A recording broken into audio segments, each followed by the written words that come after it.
Hi friends, in the last video we have seen some diffraction effects of light. So when you are designing a telescope, you can't get as much as resolution as you want, or in other words as much as clarity as you want. There are some limitations because of this diffraction effects only. Say this is your objective piece. Light rays come parallelly from a very distant object. Actually they are supposed to converge at focus, right? So they should give you a point here. The image should be a point, but actually it is not point because of this diffraction effects. You get the image to be a circle. Actually, not exactly circle. This first at the center it is a circle. Then you have a fringe, and later this pattern is observed as you see in this figure. Okay, leave all of these other things. Let's concentrate on that circle. And even if you take that to be your main part, even that is not enough because you want it to be point, right?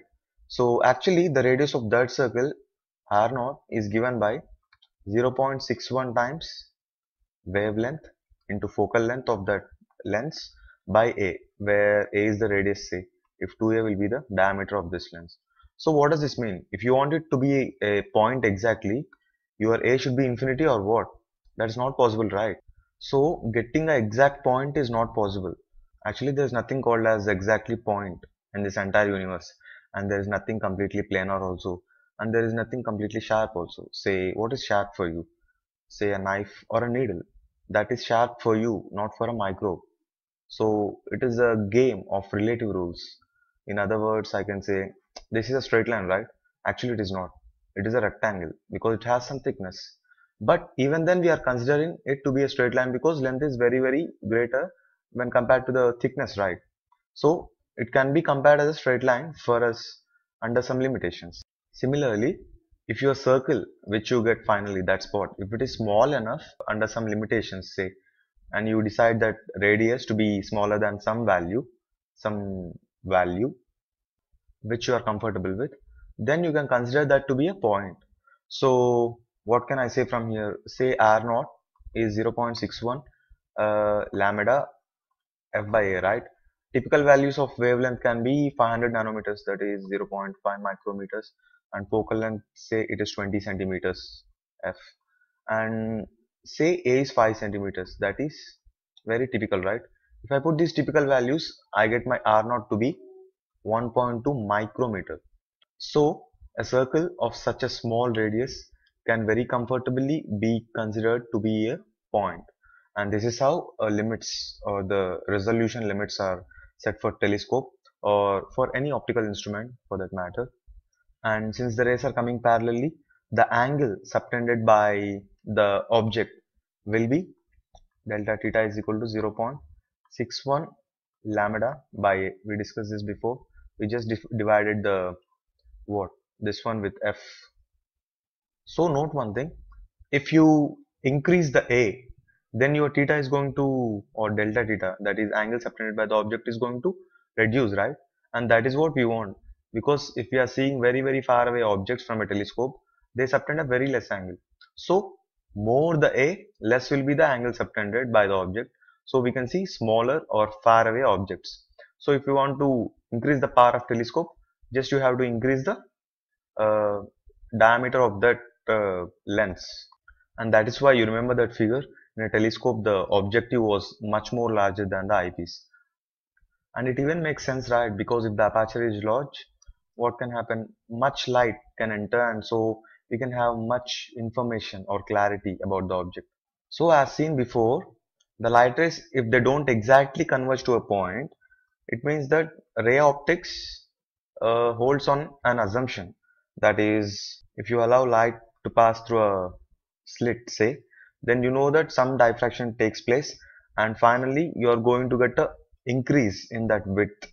So what will be it be? Lambda by a is the uh, angular size of the central bright fringe seen, right? In diffraction case, we discussed this before. Z, if Z is the distance traveled, and lambda by a is the angle that slit sends the parallel beam into this angle, right? So if this is what comparable to the objects, or say the slit width only, if this should be comparable, say it is equal to a. When will it become equal to a?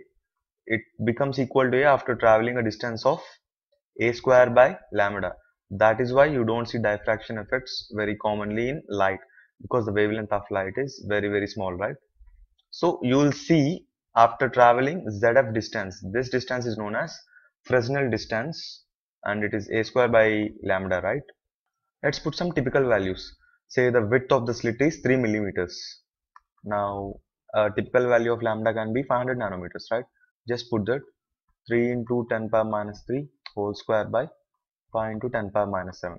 This will give you approximately 18 meters. So, for your diffraction effect to be at least taken into account, the light ray should travel at least 18 meters or something like that. That is why your ray optics is valid, or in other terms I can say that diffraction effects can be ignored in many of the practical situations. Consider a string. If you have a transverse wave in that string, then all the points will be vibrating in this way, right? Up and down, up and down. But all the points are vibrating in only one plane. Note that. So if any wave has its vibration in only one plane, say this plane or this plane, any one plane only, then you say that that is a plane polarized wave. And this polarization is only for transverse waves, because say in a longitudinal wave the vibration is in the direction of propagation, right? So there's no point here, because your vibration direction should be perpendicular to the direction of propagation, and this is possible with transverse waves. You know that light is also a transverse wave. Of course, light is a combination of electric field and magnetic field, right? Because you know anyways that these two are interdependent. Let us talk in terms of electric field now. Electric field, say this is the propagation of direction of light. This will be the electric field direction. Actually, say sunlight. It has many rays, right? Uh, so it has waves vibrating in all the direction. This is not polarized. So to polarize it, we have something called as Polaroid. Initially, there were vibrations in all the directions in the light. After passing through a Polaroid, you get a plain polarized wave. Polaroid is a material made of long chain-like molecules aligned in a particular direction. Actually, what happens there is the electric field vector of the initial wave, which is along the direction of that molecules, that electric field vector gets absorbed, and hence you have the resultant which is only perpendicular to the direction of the molecules, and hence you get the plane polarized wave. So initially there were many waves. After passing through the Polaroid, the intensity was observed to be roughly halved. So if you think that only this ray got ticket to pass through this Polaroid, then you are wrong, because then the intensity won't be half, right? Because many rays didn't get the ticket. Actually, what happens is any ray can be divided into two components, right? Say this electric field has some component in this direction, some component in this direction. If this doesn't pass, at least this will pass, right? And hence you have roughly half the intensity passing through it. Don't treat the light here as a string, treat it like a wave. So initially this was the situation, and afterwards this arrow, it means that the vibration is taking place in this direction, and unpolarized light is represented in this way. Uh, you see there are arrows here, and also there are dots. Observe that. It means that there are electric field, or there are waves which are vibrating in this direction as well as perpendicular to your screen. This is just a way to represent on a paper. So polarized light will be just this one. Only vibrations in one plane, no dots. Observe that. This is just a way of representation. So here you have polarized light, and what happens if you place one more Polaroid? There is something called as pass axis of Polaroid, that is the direction through which the what emergent waves are vibrating. So this is the pass axis of Polaroid. If the other Polaroid is also placed in such a way that both have their pass axis parallel, then almost all the waves will be transmitted, right? But if they are placed in such a way that this has a pass axis in this way and this is placed perpendicular in this way, then no light is going to transmit. It is obvious why, because all of this plane polarized waves are going to be absorbed by this material. So it depends on the theta, the angle between these two axes of the two Polaroids, there is something called as Malus law. It says that the final intensity that we receive after the second Polaroid is given by I naught cos square theta, where I naught is the intensity of the plane polarized wave which we receive after the first Polaroid. This one.